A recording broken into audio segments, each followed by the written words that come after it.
안녕하세요. 시가 흐르는 냇물 시냇물의 민은선입니다. 인생의 기로에서 삶의 파편은 시련과 행복의 물레방아인 줄 알았고, 돌고 돌아도 제자리로 돌아오는 세상은 살만하다 생각하였네. 인생은 굽이 돌아가 부딪는 너울, 예기치 않게 왔다 돌아가는 순례자인 줄 알았고, 깨달음이 강물처럼 흐르는 세상은 살만하다 생각하였네. 때때로 우리네 삶은 예기치 못한 시련과 고난을 겪으며 펼쳐지기도 합니다. 그럴 때마다 한 줄 시를 쓰며 또 다른 희망을 찾아 여행을 떠나는 시인이 있습니다. 들려드린 글은 오늘의 초대 시인 남궁기수님의 살만한 인생의 일부였습니다. 시와 음악을 함께하며 여러분께 다가가는 시냇물. 오늘의 첫 곡 크리스토퍼 크로스의 Best That You Can Do 들으면서 문을 열겠습니다. 오늘의 초대 시인은 그림책 연구가이시며 나래 PBL 교육 연구소장이신 남궁기수님이십니다. 시인을 만나기에 앞서 먼저 시인의 시를 낭송가 최미경님의 목소리로 만나보도록 하겠습니다.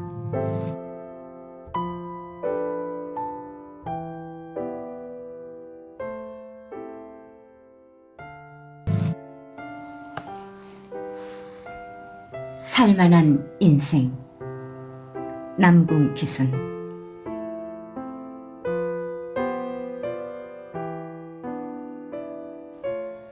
벌거숭이로 세상에 나와 인생은 모두 똑같은 줄 알았고, 엄마의 따뜻한 품속 세상은 살만하다 생각하였네. 엄마의 손을 놓고 첫걸음을 뗄 때 봄날 아지랑이처럼 어지러웠고, 첫걸음 걸어보고 나니 세상은 살만하다 생각하였네.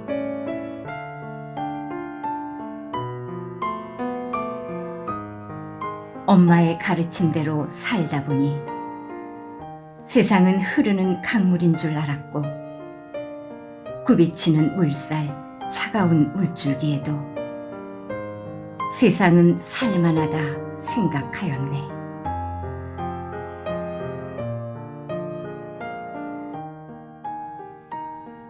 굽이치는 파도처럼 인생이 소용돌이 물줄기인 줄 알았고, 거친 물줄기에 놀라도 세상은 살만하다 생각하였네.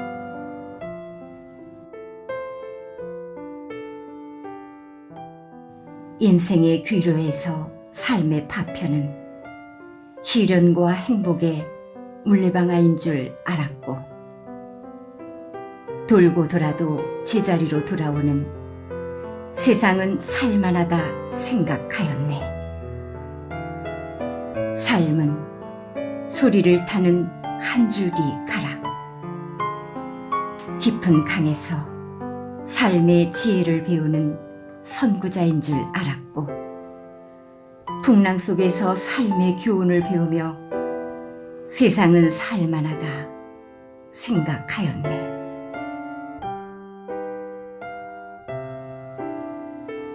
인생은 굽이 돌아가 부딪는 너울, 예기치 않게 왔다 돌아가는 순례자인 줄 알았고, 깨달음이 강물처럼 흐르는 세상은 살만하다 생각하였네. 이 시간은 오늘의 초대 시인과 함께 만나 이야기를 나눠보는 시간입니다. 먼저 시인님과 인사 나눠보도록 하겠습니다. 안녕하세요, 시인님. 반갑습니다. 네, 반갑습니다.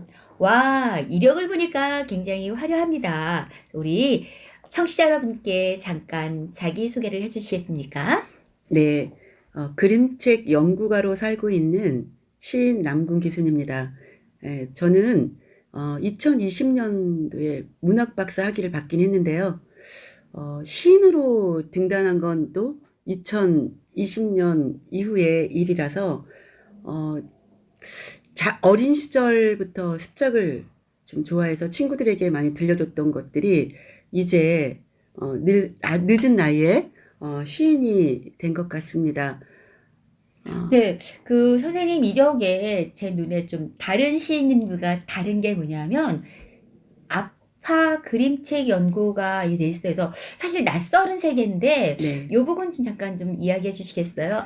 아파 그림책이 어떤 걸 말씀하시는 네, 건가요? 제 시세계도 그러니까 자연을 많이 이야기하고 인생을 이야기하는데 인생 자체가 또 자연을 같이 어우르지 않으면 살 수가 없다라는 생각을 많이 합니다. 그래서 어, 그러니까 꽃 누름이 아파가 그 네네. 책을 그러니까 꽃을 눌러서 네네, 만든 거. 맞습니다. 그걸 말하는군요. 그걸 작년부터 어, 그 그룹을 모아서 그림책을 연구하고 또 기획하고 제작해서 6분의 작가님이 나왔습니다. 그러니까 예.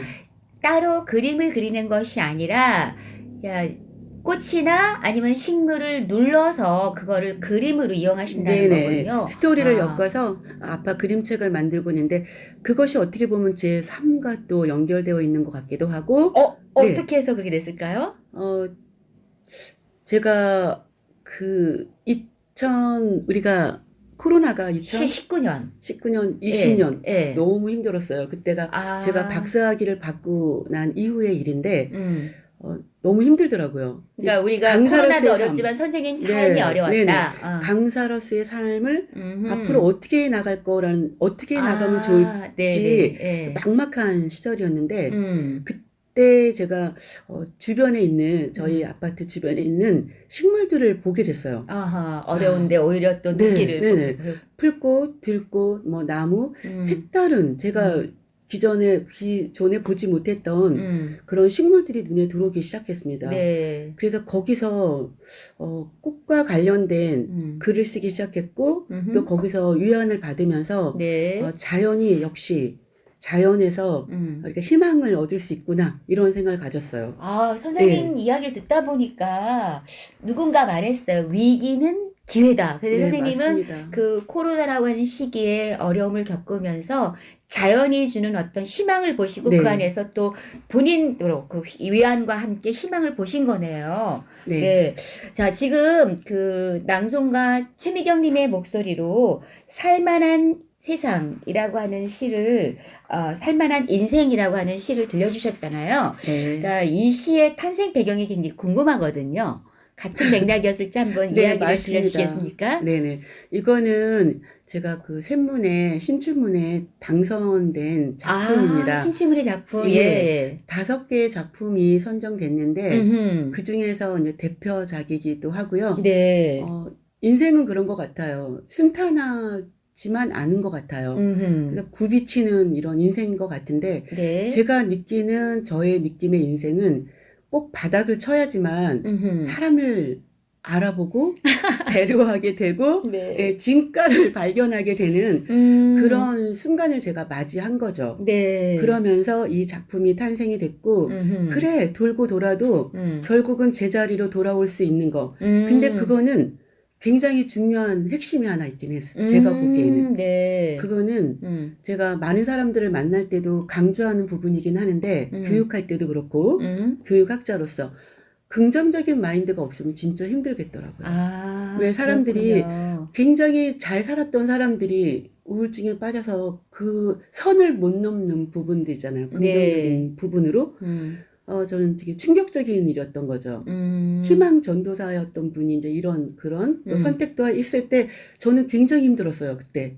그 당시에. 네. 그런 것처럼 우리가 그 어려운 힘을 딛고 일어나는 힘은 결국은 긍정적인 힘인데 네, 자연과 아니면 나의 어떤 그 마인드 이런 것들이 철학도 중요한 거죠. 인생 철학. 그쵸. 이런 것들이 저를 그 척박한 이 흙 속에서도 자라나는 꽃처럼 저를 다시 일어서게 하는 그런 원동력이 되지 않았나 생각이 듭니다. 네, 많은 사람들이 선생님의 시를 보면서 같은 위안과 희망을 보지 않을까 생각합니다. 선생님이 그렇게 어두운 세상 속에서 이게 겨울을 뚫고 나오는 그 풀들 그리고 새싹들을 보면서 이게 살만한 세상이야. 어려움 이겨보자 하고 네. 희망을 맛봤듯이 선생님의 시를 보면서 사람들이 어려운 가운데서 희망을 보았으면 정말 좋겠다라는 생각이 듭니다. 네. 그러면 시에 대한 주제를 지금 자연에서 많이 네, 찾으신다라고 맞아요. 볼 수 있을까요? 네네, 맞아요. 네, 그래도 이렇게 본인의 시 주제를 나는 여기서 찾는다 그러면 어디서 주로 찾으실까요? 주제를 찾는다 그러면은 당연히 저를 성찰하는 인생 이야기와 네네, 자기 그리고 삶의 네, 성찰. 네, 네, 네네. 맞아요. 성찰이 없는 삶은 안 되는 것 같아요. 그래서 네. 늘 언제나 교사들한테도 반성적 사고를 가져라라고 얘기하는데 근데 뭐 자연이죠, 자연. 네. 자연은 순수하게 저를 사색하게 하고 또 감각을 열어준다고 할까? 네, 그런 것 같아요. 감성적인 감각을 열어주는 게 네네. 자연이다. 특히나 밤을 좋아합니다. 밤, 왜요? 밤은 저를 고요하게 만들죠. 나를 사색하게 네, 만들고 나를 그렇습니다. 찾게 만드는 시간이다. 네네. 피곤하긴 해요. 어느 땐 음. 새벽까지 일을 할 때가 있는데 새벽에 외려 영감이 많이 떠오르긴 합니다. 그러니까 네. 주로 시 습작을 밤이나 새벽에 하시는군요. 네네. 작업률이 거의 60% 이상이 밤입니다. 그렇군요.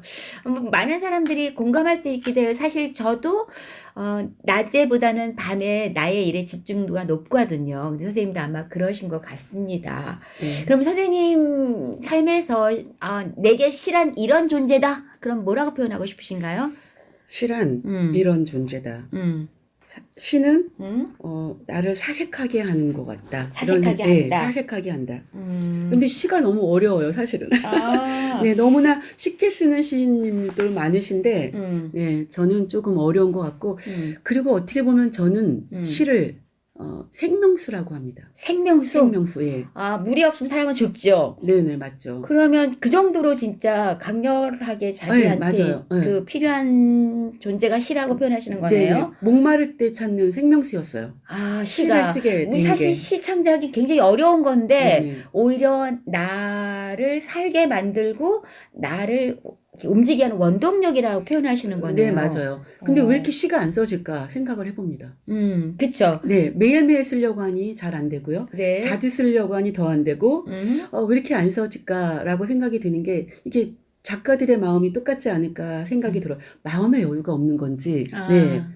집중이 필요한 것 같아요, 시도. 집중이 필요하다. 네, 단순해져야 그렇겠죠. 되고, 단순성이 자꾸 단순성을 잃어버리게 되니까, 그런 시 쓰는 거를 생명수임에도 불구하고 잘 되지 않은 거 아닐까라는 생각이 들어서 항상 마음을 가다듬고, 올해는 정말 안진절해서 시를 써야지. 습작해요. 이게 잠깐씩 습작은 하는데, 이게 어떤 그 시로서 탄생되는 그런 과정을 거치려고 하니까 조금 시간이 걸리는 것 같습니다. 네, 선생님 말씀을 들으니까 우리가 일상의 생활 속에서 초심이란 말 많이 쓰잖아요. 선생님 아마도 코로나 시기, 어려운 시기 겪으면서 시가 줬던 그 위안감과 희망을 늘 간직하고 싶은데 아마도 지금 계속 그걸 업으로 하다 보니까 또 쉽지 않다라는 표현을 하신 것 같습니다. 네. 선생님 저희는요 이렇게 선생님과 이야기를 나누고 시도 소개하는 가운데 음악과 함께 하거든요. 수잔대가의 루카 듣고 이야기를 이어가도록 하겠습니다. 혜린, 2020년에 시인 등단을 하셨잖아요. 네. 그래도 많은 작품을 또 쓰셨겠죠? 이렇게 몇 작품이나 남기셨을까요? 몇 작품, 콕 찍어서 말씀하시네. 그래도 한 100작품 정도는 또 습작으로 되어 있는 것도 있고, 아직 네. 또 나오지 않은 또 시들도 많긴 합니다. 그러면 시집을 출간은 하셨는지요? 제가 그 시인회 등단하면서 전자책으로 제가 가볍게 시집을 전자책으로. 냈고, 네. 상상날의 출판사 대표인데도 제 책은 아직 못 냈습니다. 네, 곧 낼 계획입니다. 그쵸. 네, 기대합니다. 이렇게 네. 멋진 작품이 세상 밖으로 나와서 많은 사람들에게 이제 잘 읽혀지고 영향을 미쳤으면 좋겠습니다. 네, 시 창작을 별도로 공부를 하시기도 했는지요?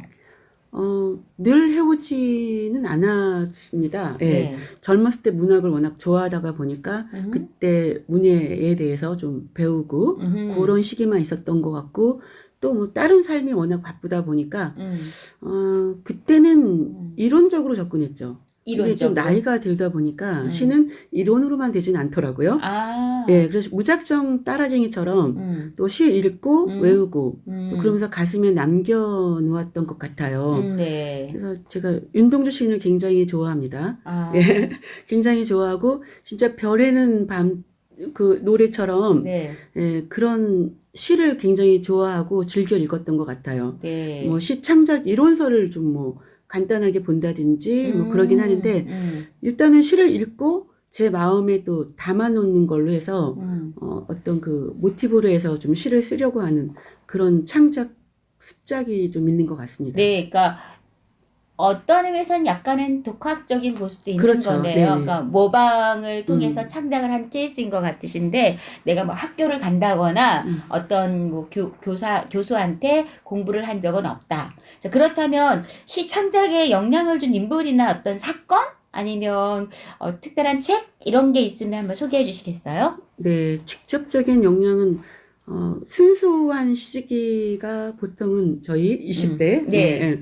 그 꿈 많았던 문학소녀처럼 살았던 시기가 있는데 40년 넘게 저희 그 책꽂이에 간직되어 있는 거는 몇몇 시인들 버리지 않고 색바랜 그런 시집들이 좀 몇 개가 있습니다. 네. 그 중에서도 제가 민족적인 어떤 이런 감성을 갖고 있는 것 같아요. 네. 그래서 저항적인 감성을 저항을 많이 해요. 예. 네. 저는 그래서 나라에는 저항을 못하지만 남편한테만 저항하는 것 같은 예, 그런 삶을 살고 있는데 윤동주 시인을 굉장히 좋아합니다. 윤동주 네. 별에는 밤을 굉장히 네, 좋아하고 부드러운 듯하지만 그 속 알맹이에는 네. 깊이가 있는. 네, 그 시인의 삶이 음.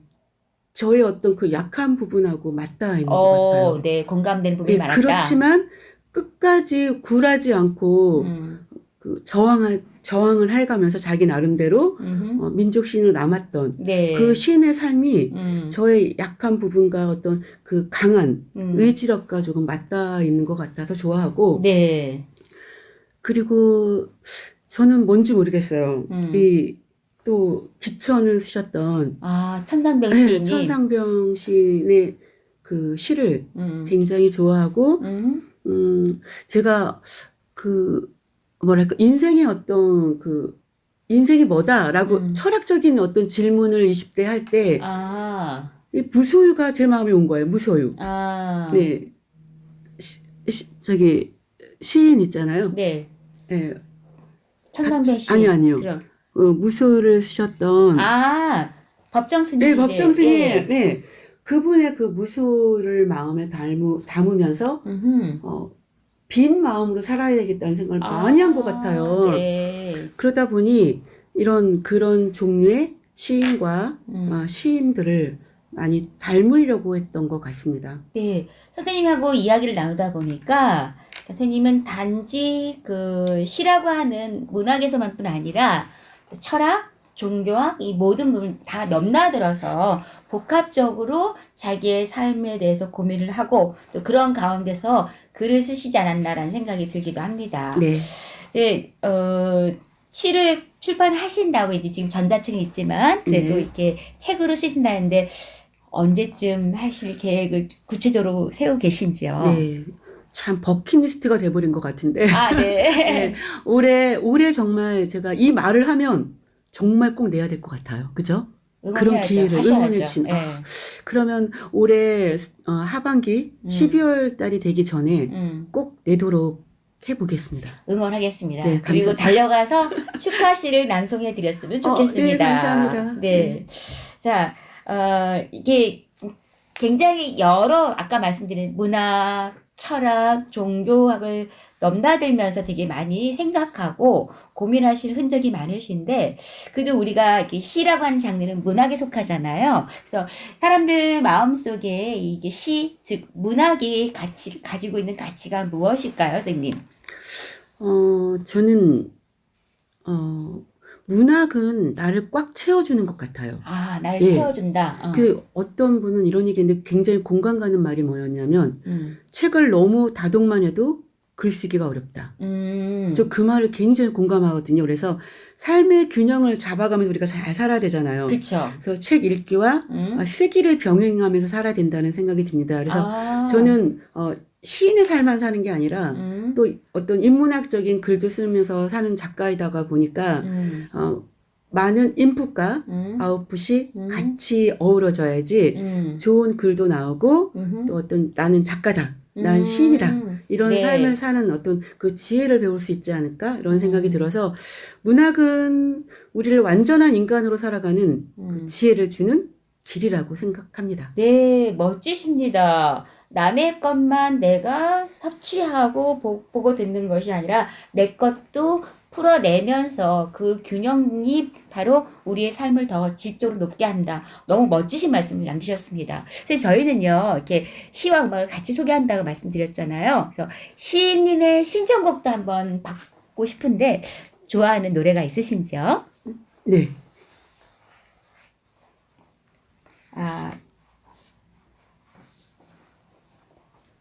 네. 조지 베이커 셀렉션의 네덜란드 가수? 가수시죠. 네, I've been away too long이라는 노래를 젊었을 때부터 굉장히 좋아하는데 애송곡이 뭐야? 라고 물으면 이 신청곡? 노래가 노래. 툭 튀어나와요. 아. 그래서 이 곡으로 제가 그 수많은 곡 중에서도 이 곡을 선택하는데 아주 힘들었습니다. 네. 선생님하고 이야기를 나누다 보니까 어찌 살아온 세상이 비슷했을 거라는 생각이 드는데 저도 굉장히 좋아했던 젊은 날 좋아했던 노래입니다. 네. 시인의 신청곡입니다. I've been away too long 듣고 이야기를 이어가겠습니다. 시인님, 저희 처음 배웠을 때 낭송가 추미경님의 목소리로 선생님의 시 살만한 인생을 들어보았잖아요. 네, 그 시 말고 또 다른 선생님의 시를 만나보고 싶거든요. 우리 청취자 여러분에게 소개할 또 다른 시 하나 소개해 주시겠어요? 네. 행운목 사랑이라는 시입니다. 네. 행운목 사랑. 예, 네. 이 시는 어떤 마음으로 지어졌을까 궁금하네요. 네. 집에서 제가 결혼하기 전 집에서 키우던 행운목입니다. 엄마가 굉장히 좋아하던 식물 중에 하나였는데 벌써 10년이 넘게 됐어요. 어머님 돌아가신 지. 아하. 예, 근데 그 당시의 기억이 아직도 아련히 남아 있는데 제가 이제 결혼하기 전이었고 엄마가 그 행운목에 만발하게 피어 있는 꽃을 보면서 너 이제 결혼하겠다. 이런 말씀을 하셨던 기억이 납니다. 그때 연애하고 있었기도 했고요. 그래서 그렇지만 엄마가 이렇게 오랜 세월이 됐는데도 그 향기나 이런 느낌 이런 것들은 아직도 남아 있는 걸로 보면은 행운목 사랑 잊혀지지 않는 또 식물이기도 하고 또 시이기도 합니다. 네, 엄마에 대한 기억이 남아서 있는 행운목 사랑. 우리 낭송가 최미경님의 목소리로 시를 만나보도록 하겠습니다. 행운목 사랑 남궁 기순.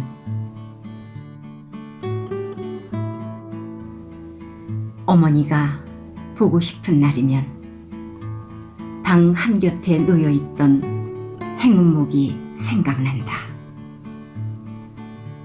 어머니가 유난히 좋아하던 행운목은 정성스런 손길에 길들여진 아이처럼 건강하게 자랐다.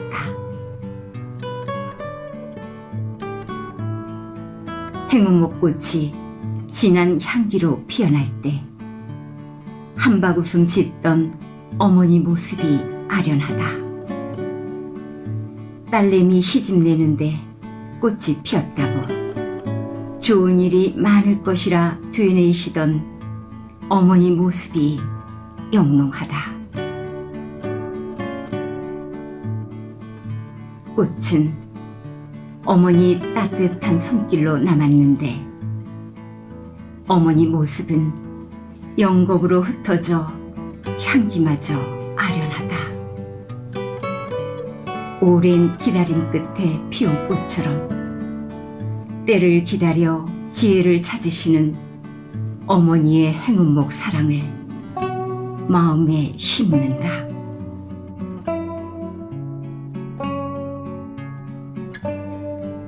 피고 지는 꽃이 인생사 한 바퀴와 닮았다면 숙연하지 않아도 천진스럽게 꽃피는 시간을 맞이하리라. 행복 나누는 행운목 삶을 살다 보면 어머니 행운목 사랑이 남기신 고운 향기를 사랑하는 사람들에게 남겨놓지 않겠나. 낭송에 이어서 들으신 곡은 박종수의 그대 품에 잠들었으면이었습니다. 시인님, 행운목사랑 들으니까 정말 눈물이 날 것 같습니다. 시가 참 예쁘고 그 안에 어머니에 대한 그리움이 고스란히 녹아져 있는 것 같습니다. 선생님이 이런 시 세계를 통해서 독자들이 선생님을 어떻게 기억했으면 하는 바람이 있으신지요? 네, 저도 바쁘게 사는 사람이다 보니까 사람들이 마음에 여유가 있어야 책을 읽게 되잖아요. 그렇죠. 그래서 저도 책 코칭을 하지만 또 시집을 읽어야 한다는 그런 말을 많이 하거든요. 시에는 되게 함축적인 이야기들이 많이 담겨 있어서 긴 감동을 준다고 생각을 해요. 그래서 아이디어가 떠오르지 않을 때 시집을 꼭 읽으라고 이야기를 하고 있거든요. 아, 막혔을 때 오히려 네, 여유를 부려라. 줍니다. 여유를 확실히 가져라. 줍니다. 아, 네. 우리 모두 진심 어린 마음으로 이 세상을 살아가면 좋겠습니다. 그래서 하루에 시 한 편 끼고 살면 밥 먹는 것보다 맛있습니다. 음식을 먹는 것 못지않게 시 한 편을 읽는 것도 충분히 배부르다. 네, 멋진 말씀 남기셨습니다. 시인님과 함께 하다 보니까 어느새 마무리할 시간이 되었는데요. 우리 청취자 여러분, 그리고 앞으로 선생님의 시를 만나게 될 독자 여러분께 우리 선생님은 어떤 시인으로 또 어떤 작가로 기억되고 싶은지 한번 여쭙고 싶습니다. 네. 사람이 마지막을 준비하면 항상 묘비명을 준비한다는데, 짧고, 임팩트 있는 단어로 한번 마무리를 하고 싶습니다. 어떻게요? 네. 열정적으로 살다 인생을 노래한 시인으로 남고 싶습니다. 아, 열정적으로 살다 인생을 노래한 시인 남궁 기수님과 함께한 시간이었습니다.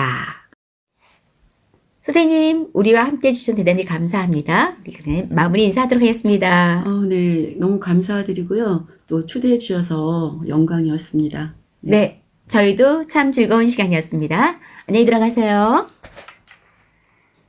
예쁘다. 근데 이게 어디서 나왔어요? 잠깐 이상한. 평하게 주는 위안이 있는 것 같습니다. 아마 우리 작가님은 그런 자연 속에서 삶을 노래하고 또 위로를 받는 것 같습니다. 우리 남궁기순 시인님과 함께 하다 보니까 우리 시냇물 마무리할 시간이 되었는데요. 선생님 함께 해주셔서 대단히 감사합니다. 네. 네.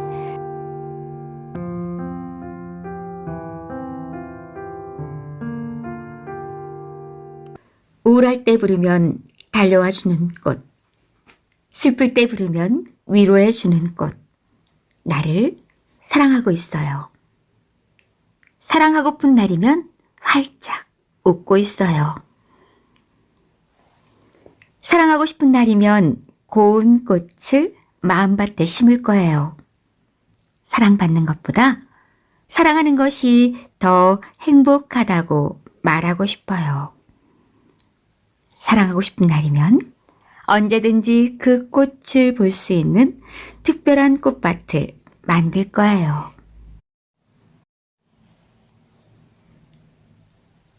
들려드린 글은 오늘의 초대 시인이신 남궁기 스님의 사랑하고 싶은 날의 일부였습니다.